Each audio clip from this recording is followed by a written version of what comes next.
유튜브로 읽는 박정희 전기 1권 군인의 길 조국의 절망.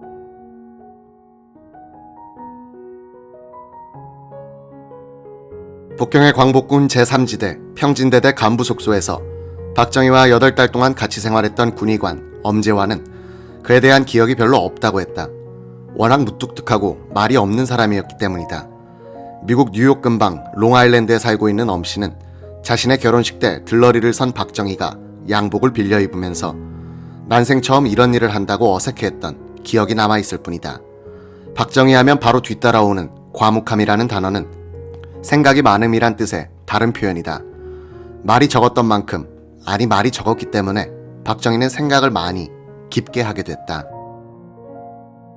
고민, 계산, 구상, 상상, 계획, 반성 등등의 과정을 담은 이 생각에 시간을 많이 보낸 이가 박정희였고, 그의 힘은 바로 이 생각의 축적량이 엄청나다는 데서 나왔던 것이다. 엄재환은 경희의대의 전신인 경성동양의전을 졸업한 뒤 일제의 징집을 피하기 위해 부모들이 살고 있던 북경으로 피신했다가 광복을 맞았다. 광복 직후 동포들이 애국 부인회를 조직하여 젊은이들을 상대로 광복군에 들어가라고 권유하고 다닐 때 이 광복군에 지원했다. 동포들의 성원이 대단했다. 매일 통돼지 잔치를 벌일 정도였다. 시간이 갈수록 지원이 줄어들고 동포들도 귀국하기 시작하자 하루 3끼의 해결이 골칫거리였다. 광복군은 이렇게 되니 훈련은 거의 할 수 없게 되고 오로지 귀국선이 올 때까지 젊은이들을 먹이고 재워주는 곳이 됐다. 원래 평진대대를 만들 때 상해 임시정부에서는 10만 명 규모의 광복군을 편성하여 단체로 입국한다는 생각을 하고 있었다. 미군이 임시정부 요인들까지도 개인 자격으로 입국하도록 조건을 단마당해 그런 구상은 애당초 실현 불가능이었다. 당시 북경을 비롯한 중국에는 수십만 명의 한국 사람들이 모여서 귀국의 배편을 기다리고 있었다. 미 군정당국은 수송선단을 배치하여 열심히 실어 날랐다. 평진대대 사람들은 1946년 4월 29일 북경을 떠났다. 천진의 당고항에 도착해 일주일간을 대기하다가 5월 6일에 미 해군 수송선에 올랐다. 5월 8일 부산항에 도착한 수송선에서 귀국자들은 이틀을 더 기다려야 했다. 그때 한국에서는 콜레라가 무섭게 번지고 있었다. 박정희도 다른 하선자들과 함께 미군 검역 당무자들로부터 DDT 가루를 뒤집어 쓰는 전신소독을 받았다. 이 가루를 밀가루로 오인하여 왜 그 아까운 것을 버리느냐고 항의하는 사람들도 있었다. 미 군정 당국에서는 약간의 귀양비도 나눠줬다.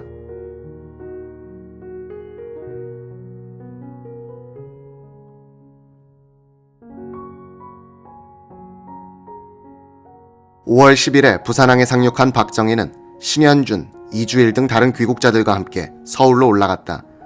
장충단 근처에 있던 귀국자 임시수용소에서 며칠 머물다가 구미로 향했다. 당시 박정희의 눈에 비친 조국은 어떤 모습이었을까? 일제라는 구질서는 무너졌지만 미 군정이라는 신질서는 한시적이란 숙명으로 해서 뿌리를 내릴 수 없었다. 한국 사람들은 권력의 무중력 상태에서 가난과 무질서 그리고 사상대결이란 일대 혼란에 빠져들고 있었다. 1932년 대구 사범에 입학한 이래 박정희는 단련과 훈련, 질서와 절도의 생활을 14년 동안이나 했다. 정리정돈, 청결과 정직을 생활화한 그였기에 실망도 남달랐을 것이다. 대체로 일본, 만주로부터 귀환한 동포들은 조국의 혼란상에 더 큰 충격을 받았다.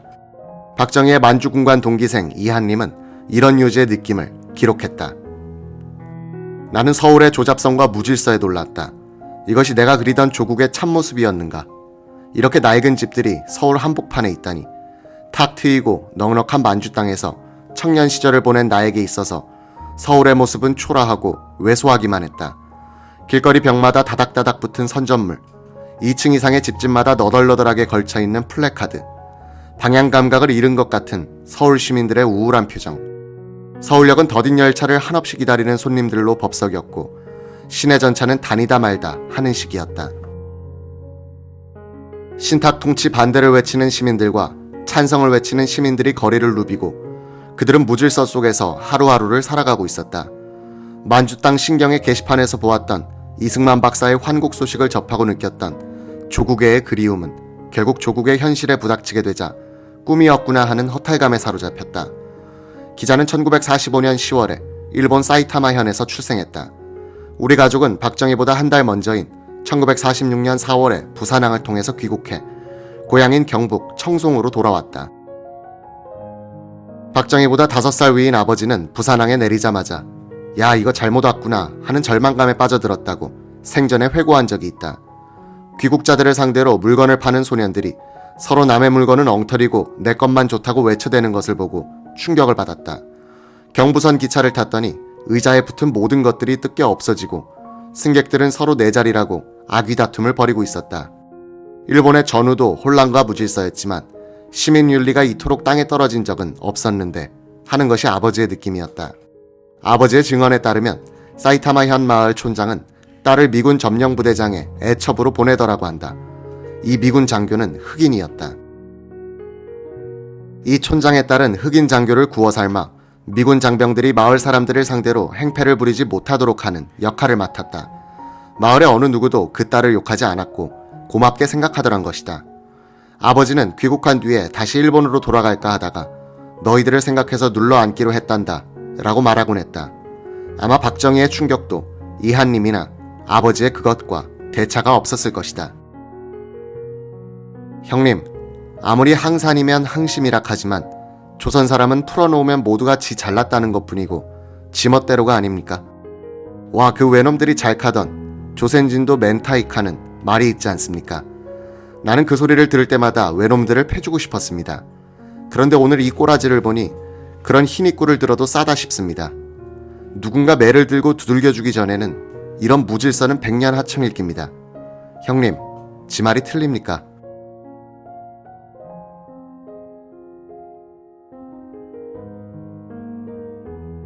경상북도 선산군 구미면 구미역 근처에서 박정희의 어머니 백남이는 막내 며느리 김오남, 손녀 박지옥과 함께 살고 있었다.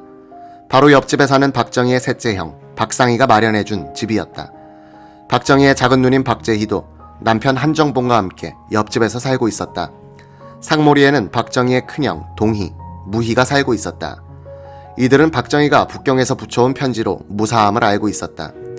박정희가 갓난아기 일 때부터 그를 귀여워해줘 정이 들었던 박재희는 기차 소리만 나면 구미역으로 나가보곤 했다.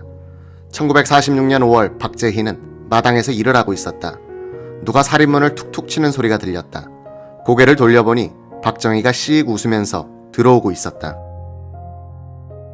밀짚 모자, 반바지, 반소매 옷, 운동화 차림이었다. 손에는 막대기를 들었는데 장교의 지휘봉 같았다. 그것을 휘휘 휘두르고 있었다. 거짓골이었다. 불과 2년 전 일본 육사를 졸업하고 오는 길에 별 달린 군모, 긴 칼, 망토 입고 구미역에 내렸을 때 모여든 주민들로부터 온통 부러움의 대상이었던 박정희는 지휘봉 하나만 달랑 들고 해방된 조국에 나타난 것이다. 오빠들은 동생에게 그냥 교사 자리를 지키고 있었으면 좋았을 텐데 고집대로 했다가 거지가 되지 않았느냐고 면박을 주기도 했습니다. 동생은 제 집에는 가지 않고 우리 집에서 먹고 자는 일이 많았어요. 몇 년 전에 타계한 박재희는 귀향한 직후의 박정희에 대한 가장 확실한 목격자다. 그때가 여름이었는데 동생은 우리 집을 근거지로 삼아 별 하는 일 없이 소일했습니다. 마을에 나갔다가 돌아와 보면 동생이 읽던 신문으로 얼굴을 덮고 자고 있는 모습을 자주 보게 됐습니다. 그런 꼴을 보니 눈물이 나더군요. 누구보다도 동생을 아껴주던 상희 오빠는 바로 옆집인데도 식사하자고 부르지도 않았습니다. 광복 직후 여운형이 조직한 건국준비위원회 구미지부를 이끌었던 박상희는 이즘 구미면의 좌익 활동을 주도하고 있었다. 한 번은 박정희가 상희 형과 토론하는 것이 조카 박재석에게 목격됐다. 박상희는 여운형 노선을 옹호하면서 이승만을 비난하는데 박정희는 좀처럼 그 주장에 수긍하려 들지 않는 것이었다. 박정희는 이승만 박사도 해외에서 평생 독립운동을 해오신 훌륭한 분이십니다 라고 정색을 하고 말하는 것이었다. 대통령 시절의 박정희는 김종신 공보비서관에게 이런 증언을 남겼다. 상희 형에게 북경의 광복군에 들어갔다가 귀국이 늦어졌다고 했더니 굉장히 못마땅하게 생각하는 거야.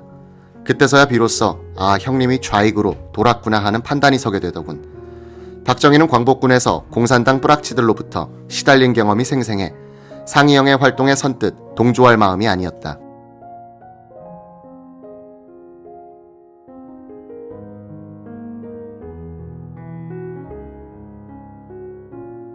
그럴수록 박상희는 친척들에게 정희한테 돈 주면 안 되라고 말하는 등 방관자적 태도를 취하는 동생을 탐탁치 않게 생각했다. 이낙선이 최고회의의장 공보비서로 있을 때인 1962년에 작성한 비망록에는 이즈음의 박정희 모습이 그려져 있다.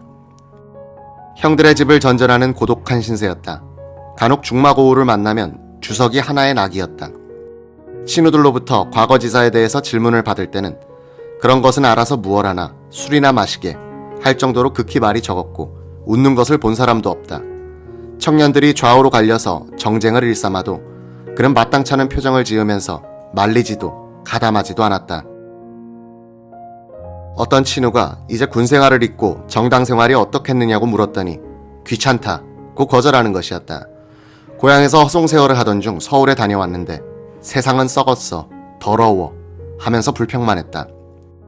박정희는 구미보통학교에 다닐 때 동급생이던 이준상의 사랑방에 자주 놀러갔다. 마음 편한 친구와 어울려 그는 집안 사람들의 냉대와 마을 사람들의 조소를 피하고 있었다. 이준상은 박정희가 오면 10살 아래인 송재욱을 부르곤 했다. 구미국민학교 음악교사이던 송재욱은 기타와 만돌린, 유행가 악보를 들고 간다. 박정희는 막걸리 잔을 옆에 두고 벽에 상체를 비스듬히 기댄 채 줄담배를 피우고 있었다. 이준상, 송재욱 두 사람이 연주하는 유행가를 듣고 있다가 박정희는 나도 좀 해보자 라고 한다. 박정희는 기타를 전주, 간주, 후주까지 다 연주하는데 나무랄 데가 없이 깔끔했다. 그는 황성예터, 귀국선 같은 곡을 좋아했다. 박정희는 경부선을 타고 대구로 내려가 대구사범 동기생들을 만나곤 했다. 권상하는 그때 대구일보, 사회부 기자였다. 그를 찾아온 박정희는 위로의 말부터 꺼내게 만드는 옷차림이었다고 한다. 대구 번화가에 개업한 백조란 다방에서 만나곤 했던 박정희에게 권상하가 해줄 수 있는 것은 차나 우동을 사주는 정도였다. 박정희가 이제 올라가야지 라고 했을 때 나는 차비는 있나 라고 묻습니다만 벌써 제 호주머니에 손이 들어가 돈을 꺼내고 있지요. 차비가 없을 게 뻔한데 괜히 물었구나 하는 생각이 들곤 했습니다. 큰딸 박재욱은 그때 8살이었다. 구미국민학교 1학년생. 오랜만에 아버지와 어머니가 함께 식사도 하고 말도 하고 하는 것이 좋았다. 아버지를 이렇게 오래 곁에 두고 볼 수 있다는 것이 신기하기도 했다. 무뚝뚝한 박정희는 아내와 정담을 나눌 사람이 아니었다. 그럴 시대도 아니었다. 아내는 아내대로 박상희 박재희 집안일을 돕는다고 바빴다. 박재욱은 아버지가 담배 사오라고 심부름을 시킬 때가 좋았다. 잔도는 자신의 몫이었기 때문이다. 아버지는 앉으나 누우나 늘 책을 읽고 있었다. 어느 날 어머니가 방을 걸레질하면서 딸에게 한숨 섞인 말을 하는 것이었다. 야, 너희 아버지는 또 서울로 가신단다. 형님하고 뜻이 안 맞는다는 건지 원. 유튜브로 읽는 박정희 전기 1권 군인의 길. 이상한 군대.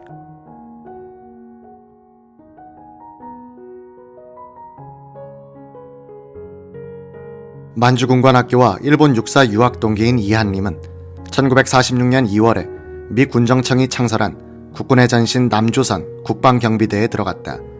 그해 여름 이한림 부인은 5월 1일에 창립된 남조선 국방경비사관학교에 교관 겸 학생대장으로 부임했다. 이때 서울로 올라온 과거의 단짝 박정희를 만났다. 을지로 오가의 어느 허름한 여관에서였다. 박정희는 우리 군대가 어떤지 한번 알아보려고 왔다고 말하는 것이 입대할 마음이 있는 것 같았다. 되도록 빨리 들어오게. 시골에 틀어박혀서 이때까지 뭘 했나. 세상 구경했지. 아무리 봐도 세상 돌아가는 것이 수상한걸. 그래, 시골은 어때? 난장판이야. 어떻게 돌아가는 판인지 알 수 없군. 서울 구경도 할 겸 올라왔는데 군대에 다시 들어갈 생각이 내키는군. 어서 들어오게. 잘 생각했네. 나는 그 사이 이북, 이남을 두루 살펴봤는데 이 길밖에 없겠어. 이북은 일사천리야. 공산주의자들이 사전에 딱 정해놓고 밀고 나가고 있어. 고향으로 돌아온 박정희는 박재희 누님에게 말했다. 구미에서 무슨 취직을 하겠어요. 아무래도 서울에 올라가서 알아봐야겠어요. 그 다음날부터 박정희는 자전거를 빌려 타고 다니면서 노잣돈을 마련하고 있었다. 진실 누님 댁에 갈 때 박정희는 돈을 빌리면 하루 자고 오고 못 빌리면 저녁에 돌아오겠다고 했다. 저녁에 돌아온 그는 에이, 돈이 있으면 내가 보태주고 싶더라고 하는 것이었다. 박재희의 남편 한정봉이 여비를 마련해 주어 서울로 떠나게 된 전날 밤, 박재희는 열병에 걸려 누워 있었다. 상희 오빠가 무엇을 들고 들어오더니 머리 쪽 선반 위에 올려놓으면서 야, 이것 좀 잘 간수해 두어라 고 말하는 것이었다. 다음날 아침 박정희가 나타나더니 선반 위를 더듬었다. 무엇을 내리는데 카메라였다. 누님, 나 이것 가지고 갈 테니 형님한테는 내가 기차 탄 뒤에나 이야기하세요. 그거 비싼 거야. 갖고 가서 필요하면 팔아서 쓸 거예요. 카메라가 없어진 것을 안 박상희는 애꿎게도 재옥의 어머니를 불러 호통을 쳐 눈물을 쏟게 만들었다. 박정희가 서울로 간 지 한 열흘이 지나 박재희에게 편지가 한 통 날아왔다. 박정희가 보낸 것이었는데 사관학교에 들어갔다는 보고였다. 박정희는 1946년 9월 24일 조선경비사관학교 제2기생으로 입학했다. 만주군관학교, 일본 육사에 이은 세 번째의 사관학교이자 만주군, 일본군에 이은 세 번째 군복이었다. 입시 경쟁률은 2대1, 입학생은 263명이었다. 중국군, 만주군, 일본군에서 장교로 근무한 경력자가 35명이었다. 나이 분포는 20세에서 30대 초반까지, 평균 연령은 22.3세였다. 이기생들은 나이와 경력의 차이가 가장 큰 생도들로 꼽힌다. 박정희는 당시 29세로서 나이나 경력 면에서 최상층부에 속했다. 생도대는 2개 중대로 편성됐고 중대장 요원은 조병건, 오일균 참의 등이었다. 조, 오 두 사람은 일본 육사 60기 출신으로서 박정희보다 3년 후배. 박정희는 나이가 8에서 9살 어린 중대장 밑에서 생도로서의 훈련을 묵묵히 잘 받았다. 박정희와 같은 중대에 속했던 손희선은 키가 비슷한 심흥선, 박정희와 함께 대열의 끝에서 뛰어다녔다. 박정희는 불평 한마디 없이 늘 꼿꼿한 몸가짐을 흐트러뜨리지 않았다. 일제 때 조선지원병 훈련소로 쓰였던 태릉의 경비사관학교 건물은 창틀은 있으나 유리는 끼워져 있지 않은 데도 있었다. 도끼가 없어 구석기 시대 사람처럼 돌로 써 장작을 패어 취사를 하기도 했다. 모포에는 이가 버글버글했다. 내무 생활은 일본식이었다.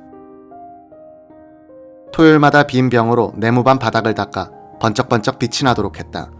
흉년이 들어 강냉이밥과 고구마를 많이 먹어야 했다. 그래서 변비로 고생하는 사람들도 많았다. 박정희로서는 6년 전 만주군관학교에서 겪었던 고통이었다. 겨울에 거행된 졸업식에 여름 옷을 입고 참석해야 할 만큼 피복 보급이 원활하지 못했다. 그래도 독립국가의 기반이 되는 국군을 만든다는 뜨거운 가슴들이 있었다. 일제의 군국주의적 대륙 침략과 태평양 전쟁 도발은 수십만 명의 조선 사람들을 군인으로 만들어 놓았다.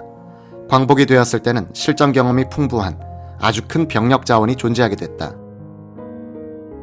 특히 일본군, 만주군의 군복을 입고서도 조국의 문제로 고민했던 많은 장교들이 배출된 것은 일제가 의도한 것은 아니지만 건군과 6.25 동란에 대비한 인력 양성이란 의미를 갖게 됐다. 이들은 식민지 출신자로서의 군대 경험을 통해 군대가 독립국가를 유지하는 데 있어서 가장 중요한 기반임을 실감했다. 국가와 군대의 관계에 대한 이런 직시와 각성은 문약한 문민 통치의 전통이 유구하게 흘러오던 우리나라에서는 이례적인 것이었다. 일본 육사 56기 출신으로 군번 1번을 부여받았던 이영근은 이렇게 회고했다. 일본 천황이 항복을 선언한 바로 그날 나는 일본 육군 대위로서 도쿄에 있었는데 바로 영친왕 이은을 찾아갔다.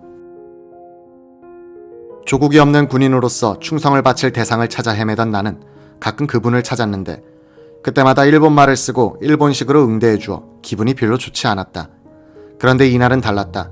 뜻밖에도 청산유수와 같은 유창한 우리말로 열렬하게 충고하는 것이었다. 조선과 일본은 다 같은 유교 국가이면서도 일본은 상무정신을 발전시켜 무사도를 전통으로 삼았는데 조선은 무를 천시하여 문약에 빠지고 문존무비라는 폐습을 이어오다가 결국은 무사를 존중하는 일본에 병탄당하고 말았소. 나는 언젠가는 우리 조상들, 즉 조선 왕가를 대표하여 문약 풍조를 없애지 못하여 만국을 초래한 잘못을 우리 동포들 앞에서 깊이 사과하고 싶었소.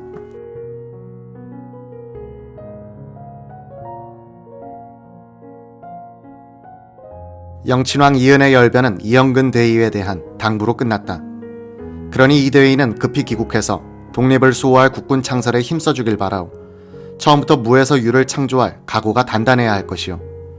이영근은 이은의 이 고백이 일생 잊지 못할 교훈으로 남았다고 말했다.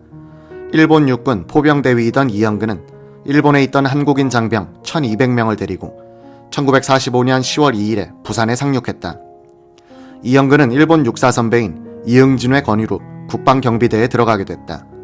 1946년 1월 15일 이영근은 미 군정청에 가서 다른 인간자들과 같이 사령장을 받아보았더니 계급은 정위, 군번은 1번이었다. 일본 육사에 29년 선배되는 사람의 군번이 4번, 7년 선배는 2번이었다.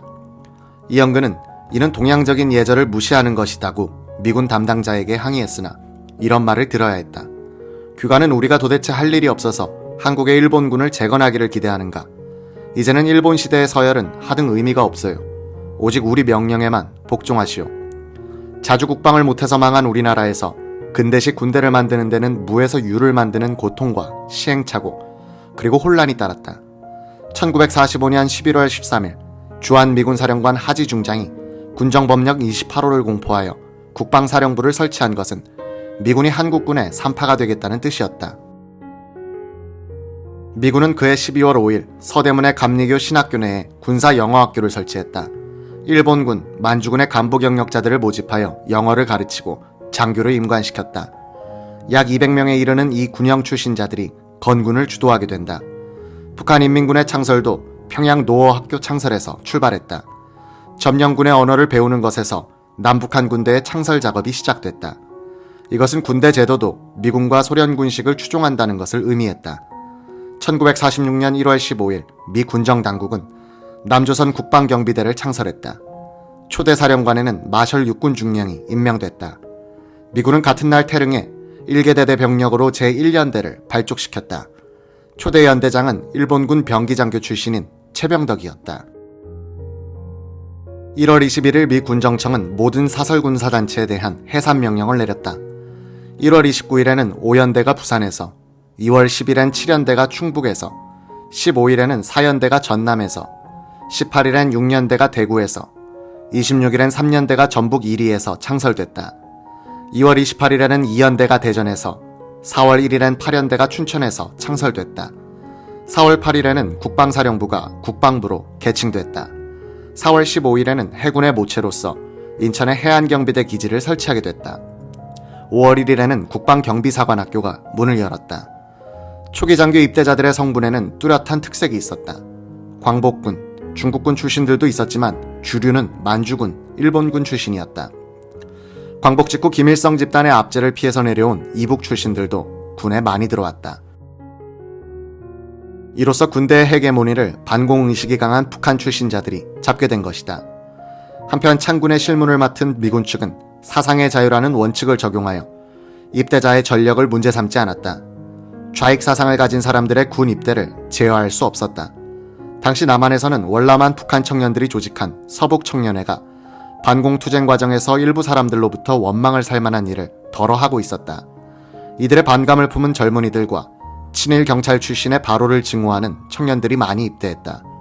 미 군정은 치안 유지의 주력을 경찰로 두고 군을 경찰의 보조수단 정도로 생각하는 경향이 있어 군 내의 반경찰 감정도 대단했다. 국방경비대는 우익과 좌익이 뒤섞인 조직이 됐다. 남북한의 그리고 남한 내의 사상 대결이 심각해질수록 군대의 이런 모순은 언젠가는 해결되지 않으면 안 되는 과제가 된다. 창군 과정의 모순을 적나라하게 반영하는 것이 박정희가 다시 생도로 들어간 조선경비사관학교 2기생들의 구성이었다. 2기 출신인 박중근은 이렇게 말했다. 박정희를 비롯한 엘리트 그룹은 우리나라의 군사적 독립이라는 뚜렷한 목표의식으로 뭉쳐 있었습니다. 이런 생도들이 3분의 1, 나머지 3분의 1은 보통 사람들, 그 나머지 3분의 1은 심하게 말해서 무식한 사람들이었습니다. 일본군 기병대의 말을 관리하던 마부 출신도 있었고 글도 제대로 못 쓰는 하사관들이 부대장의 추천으로 입교한 경우도 많았다. 미군이 만든 학교였지만 교육은 일본 군식과 뒤섞였다. 일본군이 두고 간 군복을 꺼내 고쳐 입었고 일본 군대가 쓰던 99식, 38식 소총과 공랭식 경기관총으로 훈련했다. 박정희로서는 친구나 후배가 교관이었으니 한심했을 것이다. 생도들은 교관들이나 중대장에게 공식 석상에서는 말을 높였지만 사석에서는 나이를 따져 반말을 하고 있었다.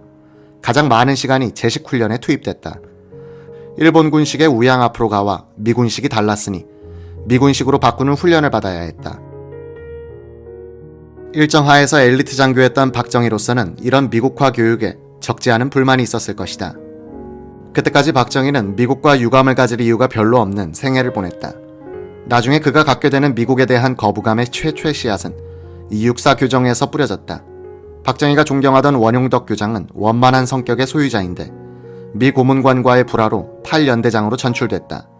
나름대로의 엘리트 의식을 가졌던 일본군, 만주군 출신 장교들일수록 미 고문관들과 충돌이 잦았다.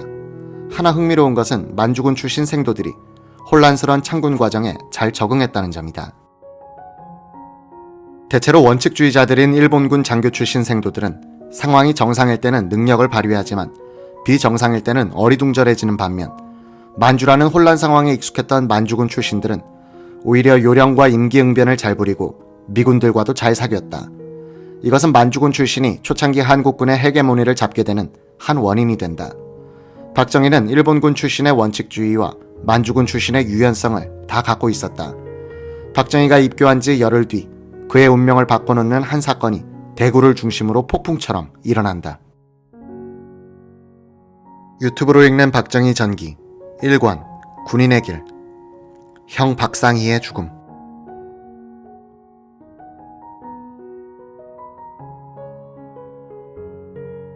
광복과 함께 표면에 나온 공산주의자들은 우리 민족에게 증오와 위선의 과학을 가르쳐 주었다.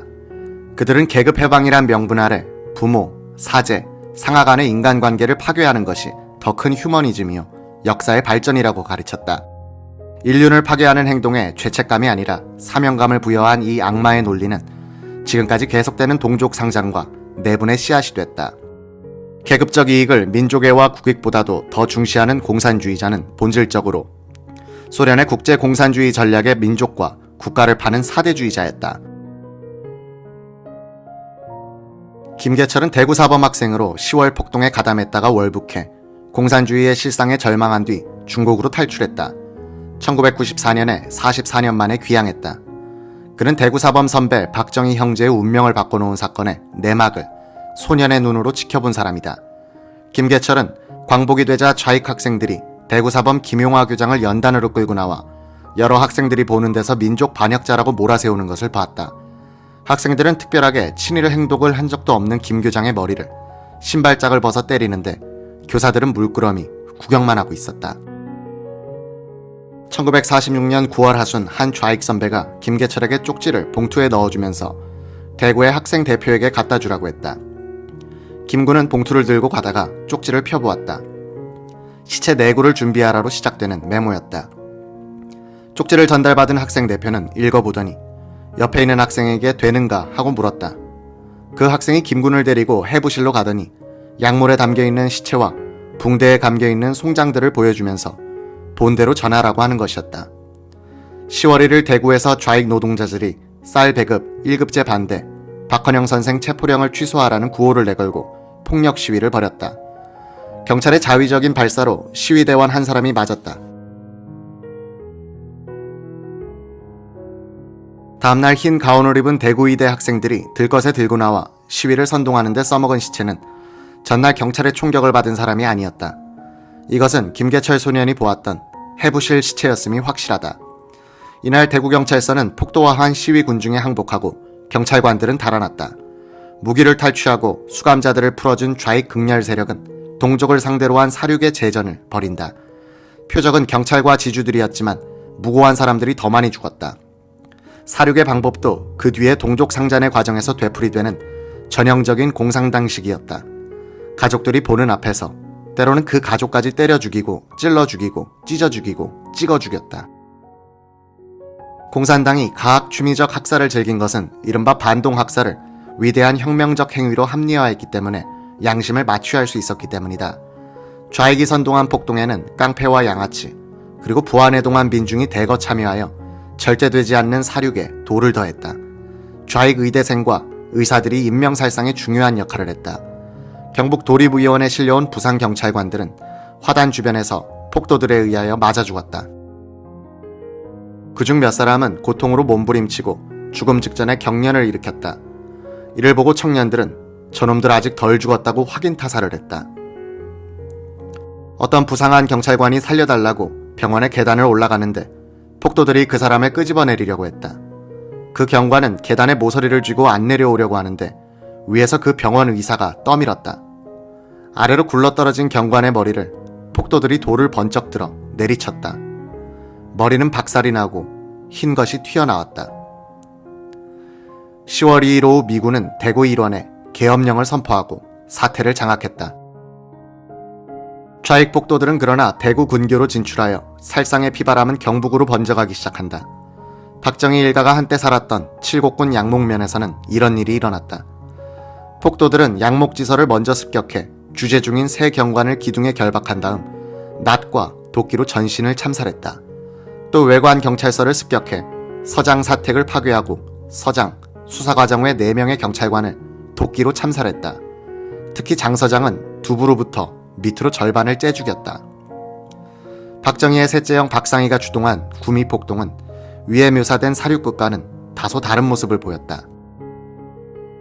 대구시보 정치용 기자가 쓴 기사에 따르면 선산군 민전 사무국장이자 선산인민위원회 내정부장이던 박상희는 2천여 명의 군중 등을 이끌고 적기가를 부르면서 구미에 있는 선산경찰서를 습격, 백철상 서장에게 전 기능을 인민위원회에 이양하라고 요구했다는 것이다. 김성동 소녀는 경찰서 옆에 살고 있었는데 이때 구경삼아 거리로 나왔다. 폭도들이 곡괭이와 새스랑을 둘러매고 경찰서로 들어가고 있었다. 이중술 경사가 경찰서 뒤편 철조망을 넘다가 곡괭이에 얻어맞아 피를 흘리면서 쓰러지더니 달아나는 것이 보였다. 일제 때 기마부대에 근무한 경력이 있는 민전 간부 김정수가 무기고를 열고 총과 실탄을 나눠줬다. 좌익 폭도가 처음으로 쳐들어간 곳은 대성당 약방주인 송대헌의 집이었다. 폭도들은 송씨와 그의 아버지를 끌어내더니 기름통을 가져와 2층 건물 현관에 석유를 붓기 시작했다. 불을 붙이려는 찰나 야 이놈들아 하는 우렁찬 소리가 들렸다. 박상희였다. 누가 이 집에 불 지르라 하더노? 어느 놈이 시켰노? 앞으로 투쟁과업을 계속하다가 보면 부상자들도 나올 낀데 약방을 태우면 너희들은 어디 가서 약 바를 거야. 청년들은 호랑이 같은 박상희의 호통에 꿀먹은 벙어리처럼 눈만 껌뻑였다. 약방은 있어야 된다. 그 다음에 송재욱 선생은 학교에서 노래 가르치지 너희들한테 욕 가르치나. 이 할아버지는 독립운동했는데 너희들한테 뭐 잘못한 거 있노? 그런데 왜 불질러? 집에 안 가나? 박상희는 청년들이 흩어지자 멍하니 서 있는 송재욱을 향해서 야단을 쳤다. 조사부 차장은 여기서 뭘 하노? 신분도 안 밝히고. 송재욱은 광복 직후 박상희의 지도하에 결성된 건국준비위원회 구미지부의 조사부 차장이었다.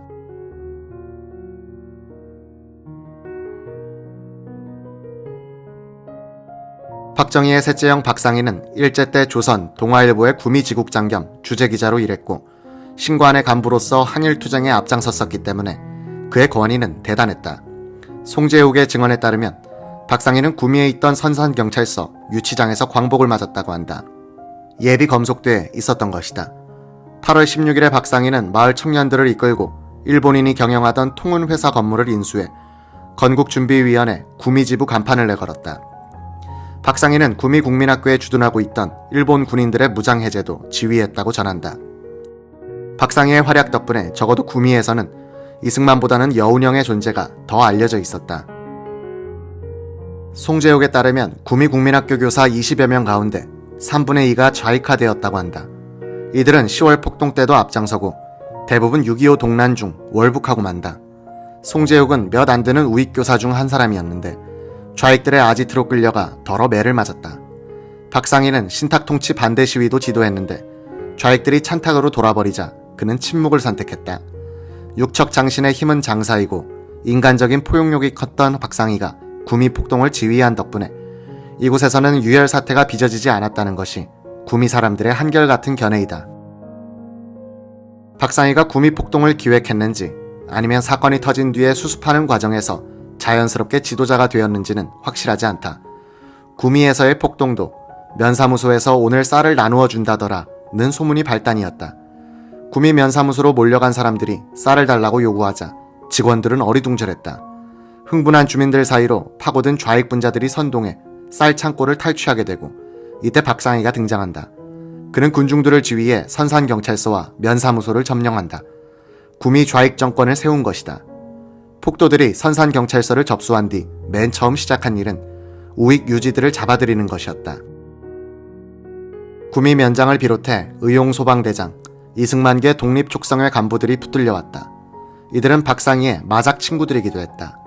이들을 경찰서로 데리고 온 청년들도 좀 들어가 있으시오 하면서 곱게 밀어넣을 정도였다. 박상희는 선산경찰서 직원들을 포함해 30명쯤 되는 우익 인사들을 데리고 잡범들이 갇혀있는 유치장 앞을 지나는데 잡범들이 풀려나는 줄 알고 환호성을 울렸다. 박상희는 꽥 소리를 질렀다. 입맛을 나가면 또 못된 짓 한다. 여기 그대로 놔둬라.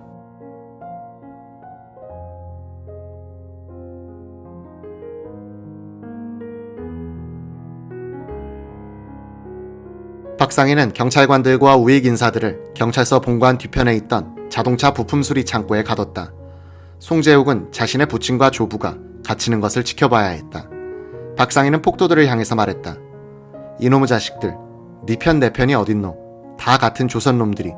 단추만 바꿔 달면 일본 경찰도 조선 경찰이 되고 조선 경찰도 인민경찰 안 되나. 이 사람들도 우리 사람으로 만들면 될 것 아닌가. 어느 놈이건 이 자물통에 손만 대봐라. 내 손에 맞아 죽는다. 알았지? 박상희는 청년들이 뒤로 물러나자 직접 자물쇠를 채우고 열쇠는 자신이 갖고 다녔다. 창고는 틈새가 벌어진 나무 판자로 만든 것이어서 발로 차면 부서질 정도였다. 이날 밤 수석과장 박항림은 창고를 빠져나와서 대구까지 걸어갔다. 박상희는 경찰서로 돌아와서 책상 위로 뛰어 올라가더니 소리쳤다. 우리는 이제 성공했다. 이제 치안을 유지하자. 다음 날인 10월 4일 오후 충청도 경찰병력을 태운 트럭 2대가 구미역에 도착했다.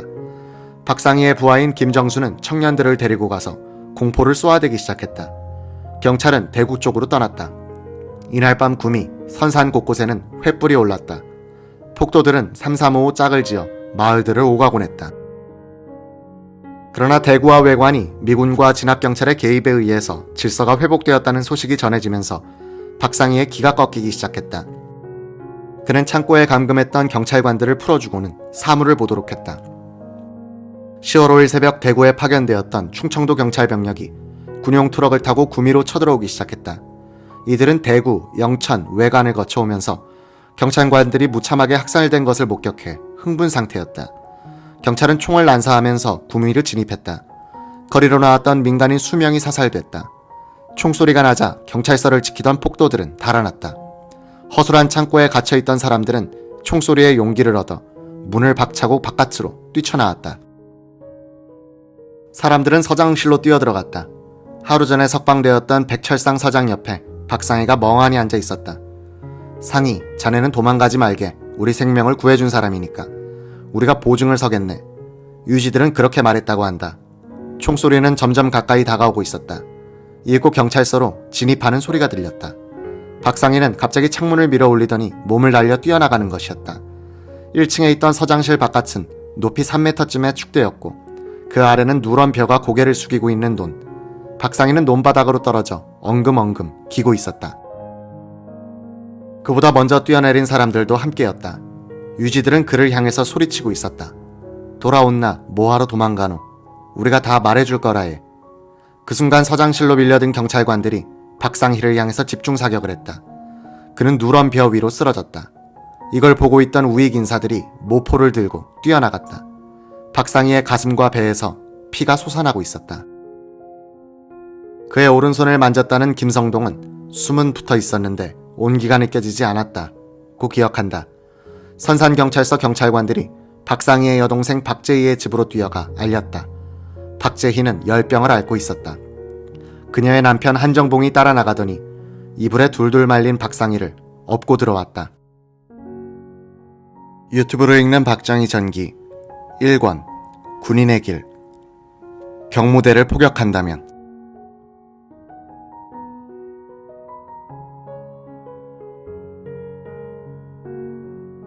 모포에 둘둘 말려 피투성이인 채로 여동생 집으로 엎혀 들어온 박상희는 숨이 붙어 있었다.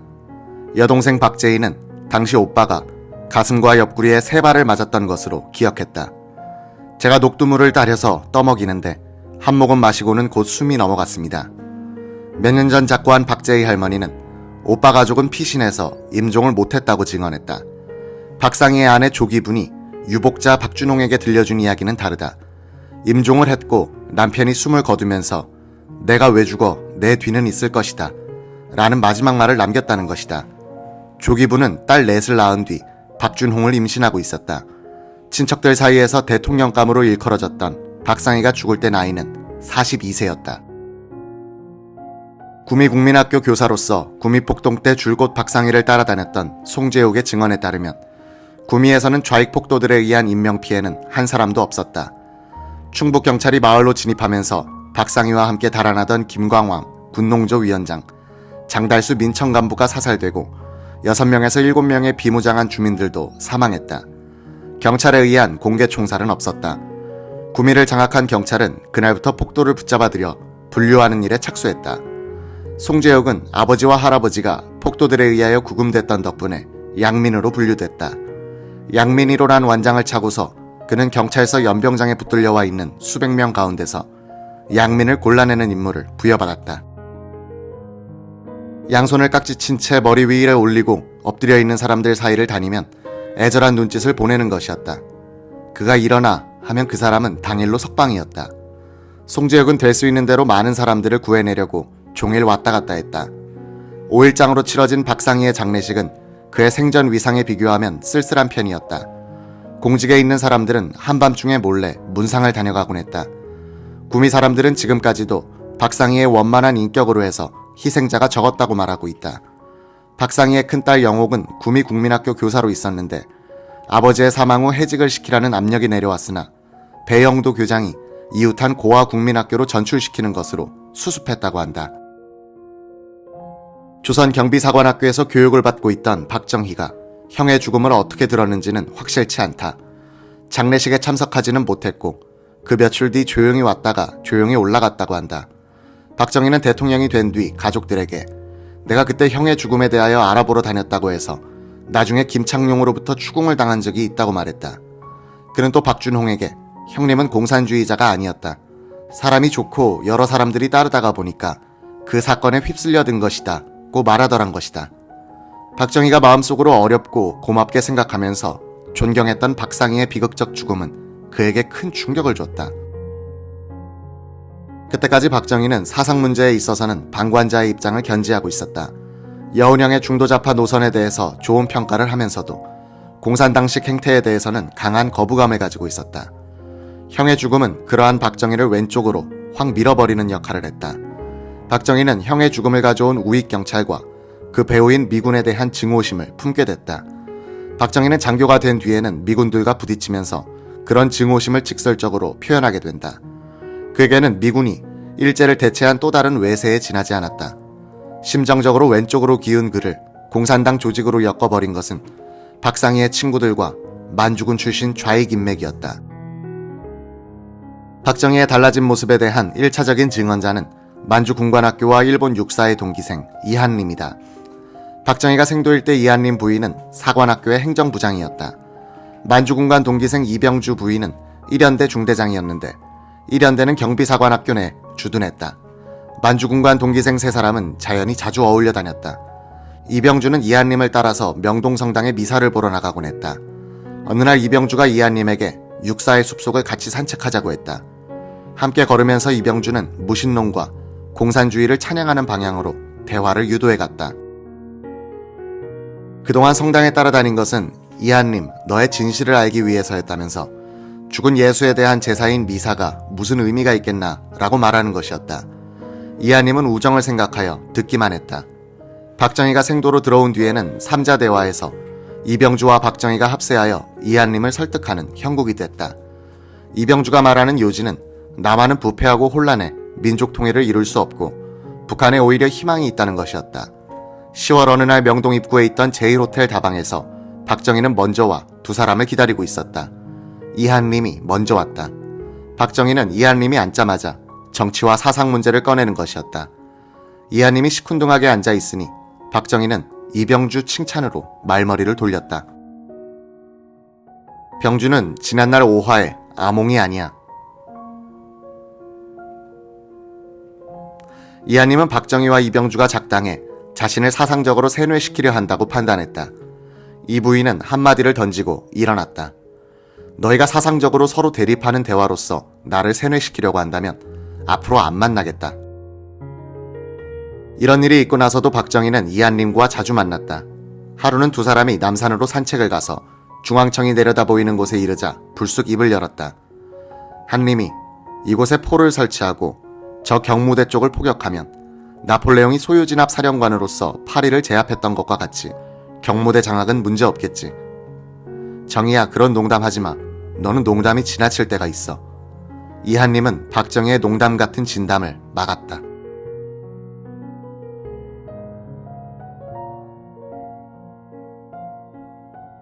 대구 11 폭동은 조선 경비대를 좌경화시키는 한 계기가 됐다. 경찰에 쫓기던 많은 좌파 전문인들이 피난처 삼아 군에 입대했다. 경찰에 대한 증오심으로 무장한 이들은 좌익의 비율이 가장 높았던 하사관들에 의해서 공산주의자로 교육됐다. 박정희가 생도 2기로서 교육을 받고 있던 1946년 11월 태릉주둔 1연대에서 사병으로 근무했던 김춘근은 이렇게 말했다. 밤엔 전기 공급이 되지 않아 병영에 촛불을 켰습니다. 그러면 좌익 세포들이 쏘다니면서 포섭 활동을 벌이곤 했습니다. 군대의 남로당 거물 최남근은 우리 군내의 좌익은 32%라고 했는데 과장이 아니었습니다. 이런 분위기에서 교육을 받고 있던 박정희의 이기생 중에는 대구사범 후배가 한 사람 있었다. 서억균. 성격이 괄괄한 그는 공석이던 교장의 대리자 이모 생도대장에 대한 불만이 많았다. 일본군 소위 출신인 이 부인은 군기 확립을 강조하면서 생도들에게 깐깐하게 대하고 있었다. 12월 들어 졸업을 한 열흘 앞둔 날, 이 부인은 생도들을 모아놓고 서억균 등 생도들의 이름을 불러가며 경고했다고 한다. 그 며칠 뒤 한밤중에 서억균은 목총을 들고 생도대장이 자고 있는 방으로 들어갔다. 이 부위의 머리를 난타해 인사불성으로 만든 뒤 목총을 철조망 밖으로 버리고 내무반으로 돌아왔다. 이 부위는 병원으로 후송되어 소생했고 서억균 등 5명의 생도가 퇴학당했다. 박정희는 정권을 잡은 뒤 서억균을 많이 도와줬다고 전한다. 박정희의 이기 생도들은 1946년 12월 14일에 졸업했다. 교육 중 69명이 탈락하고 194명이 졸업했다. 성적 순으로 군번을 받았다. 1등은 신재식, 박정희는 3등이었다.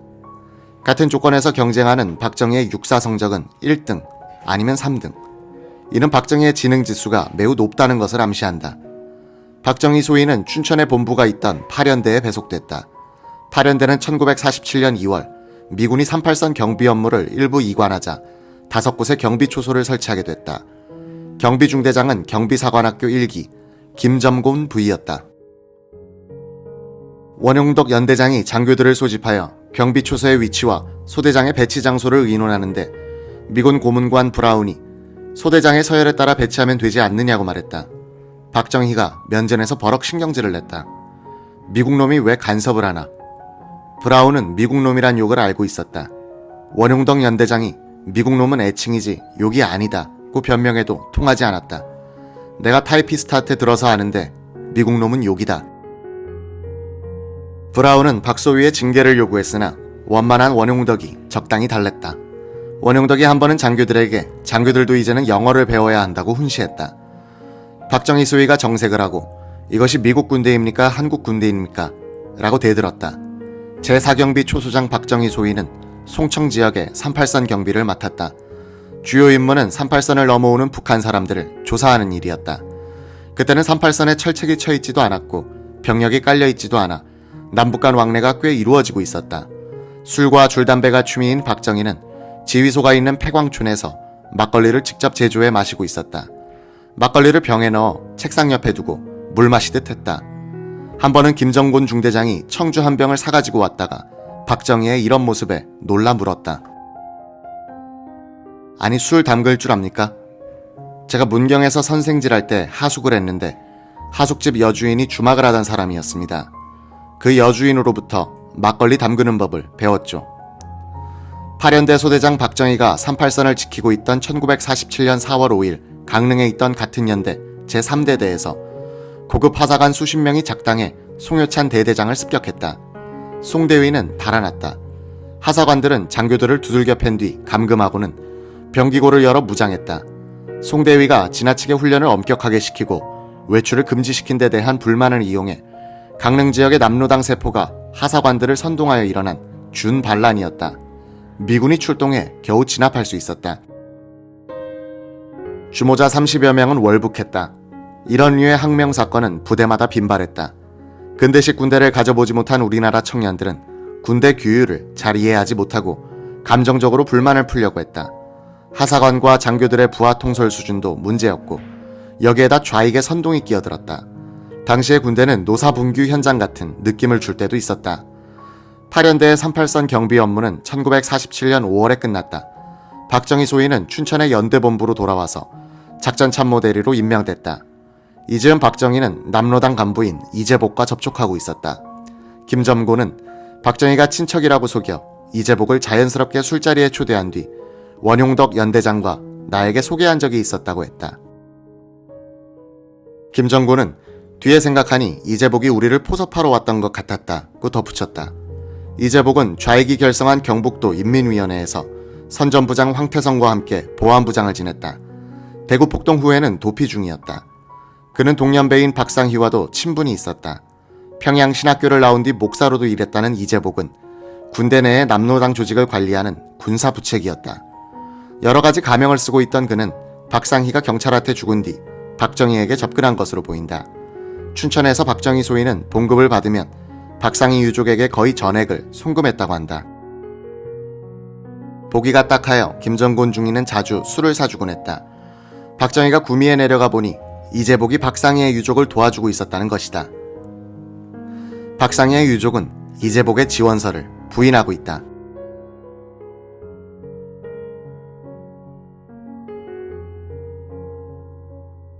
박정희 소위가 춘천에 있던 8연대 본부에서 작전 참모대리로 근무할 때 친하게 지냈던 사람은 김정곤 중이었다. 두 사람은 춘천 시내에 있던 일본식 목욕탕에 가끔 들러 신상 문제를 이야기하곤 했다. 박정희는 본처와 헤어졌다면서 재혼할 뜻을 비치기도 했다. 원용덕 연대장은 박정희를 결혼시키려고 애썼다. 원용덕의 아버지는 목사였는데 원 목사가 철독청 직원의 딸을 소개했다.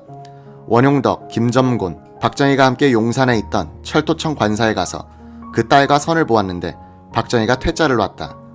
김정곤에 따르면 박정희는 여자를 고르는 신미안이 꽤 높았다고 한다. 원 목사는 좋은 처녀를 놓친다고 못내 아쉬워했다.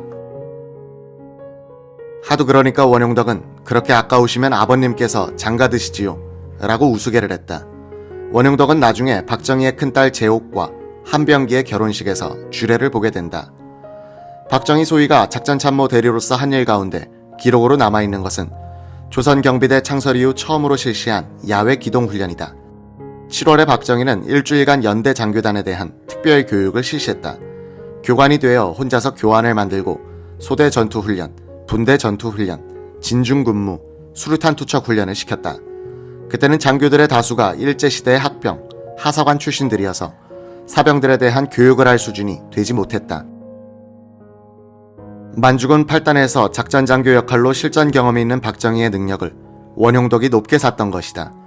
장교단 교육을 마친 8연대는 7월 22일부터 3일간 강릉 후포 사이의 동해안에서 야외 기동훈련에서 모의 전투를 벌였다. 이 연습의 계획서와 평가 보고서는 박정희 소위가 작성했는데 원본이 남아있다. 세밀한 지도 그림과 치밀한 계획서 내용은 읽는 이들로 하여금 경탄하게 만든다. 박정희는 교육 실시 후 소감란에서 장교들의 저지를 개탄하고 있다.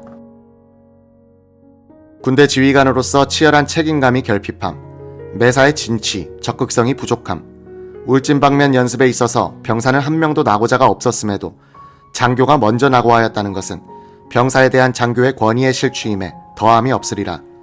야비한 언어, 저급한 취미를 가지고 장교로서의 위신을 훼손한 점이 많은 것을 볼 때 장교단 교육의 부진을 통감하지 않을 수 없음. 건군의 초석이 되겠다는 것을 군인으로서 신앙시할 만큼 투철한 신념이 있느냐 없느냐, 문제는 여기에 귀일할 것임. 박정희 소위는 중위를 거치지 않고 바로 대위로 승진한 뒤 1947년 9월 27일에 조선경비사관학교 중대장으로 옮겼다. 박정희는 10월 23일에 입교한 5기생 때부터 가르치게 된다. 사관학교에 틀이 잡히기 시작한 것이 5기생부터였다. 교육기간도 3개월에서 6개월로 늘었다. 5기는 주로 민간인만을 대상으로 모집한 첫 번째 기였다. 5기생의 약 3분의 2가 월남한 북한 출신 청년들이었다. 나중 5.16 쿠데타 때 박정희에게 핵심적으로 협조한 지휘관들 중에는 박정희 중대장의 인격에 감복했던 5기 제자들이 많았다. 혁명군 지휘소로 쓰였던 육관구 사령부 참모장 김재춘, 서울에 진입한 5사단의 최명신 사당장, 해병여단과 함께 한강을 건넌 공수단장 박치옥, 육군 본부를 장악했던 육군단 포병사령관 문재준이 5기생이었다. 사관학교는 박정희에게 미래에 소용이 될 인맥을 마련하여주는 한편 그를 좌익 조직에 묶어놓는 인맥도 제공했다.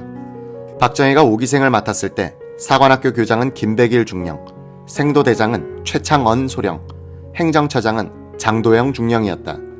박정희는 1중대장, 그 아래 2구대장은 황택림 중위, 2중대장은 강찬선 대위, 그 아래 2구대장은 김학림 대위였다.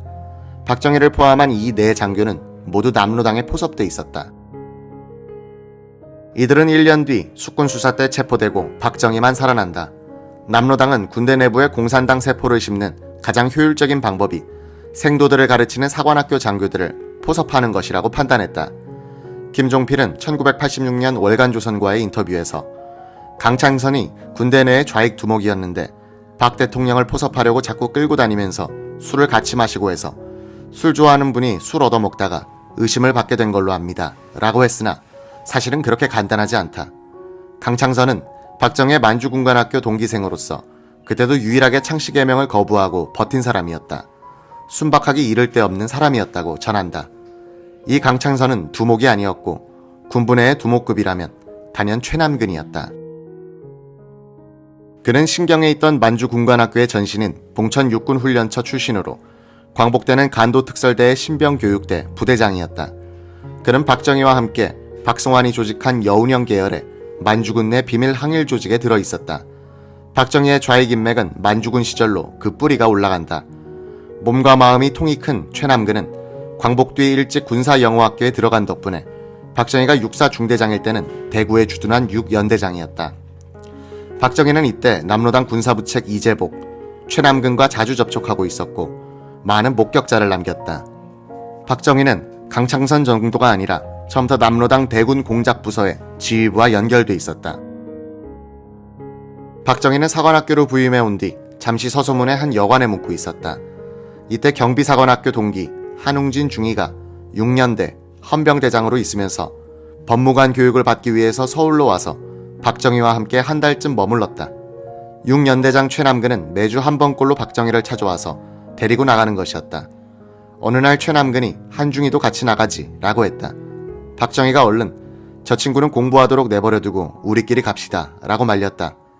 몇 년 뒤 박정희는 한웅진에게 그때 최남근이 너를 포섭하려고 했는데 내가 말린 것이다. 너무 어리다고. 나와 최남근은 그때 효자동 이재복의 집을 출입하고 있었다 고 말하더란 것이다. 한웅진은 이재복, 박정희와 셋이서 술자리를 같이 한 적이 있었다. 그 자리에서 이재복은 내 조카에게 신경을 써주어서 고맙다 고 말하더란 것이다. 박정희의 외삼촌으로 행세하고 있던 이재복이 한 말은 그 몇 달 전 한웅진이 박정희를 친척 처녀에게 중매한 일을 두고 한 것이었다.